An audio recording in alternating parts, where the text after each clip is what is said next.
অথচ আপনি আপনি আমার প্রত্যেকটা দিনের খণ্ড খণ্ড অখণ্ড প্রহর, নির্ঘুম রাত, নিঝুম ছাদ, একলা চাঁদ, বিষণ্ণ জ্যোৎস্না, কল্পনার গায়ের আলপনা এবং এবং আমার ব্যবহার্য অতি ক্ষুদ্র তুচ্ছ জড় যে হেডফোনটা, তাও তাও কি অদ্ভুতভাবে দখল করে বসে থাকেন।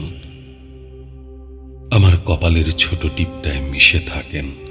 ছুঁয়ে থাকেন আমার খোলা চুল, ঝুল কানের দুল, শাড়ির আঁচল, কাজল ধোয়া জল, জানালার বৃষ্টি, এমনকি এমনকি বুকের ভেতরকার একান্ত নিজস্ব ঢিপ ঢিপ ঢিপ ঢিপ শব্দের যে মাদলটা, সেটাও সেটাও আজ আপনার নামে বাজে। আপনার এমন নিভৃত স্বৈরতন্ত্রে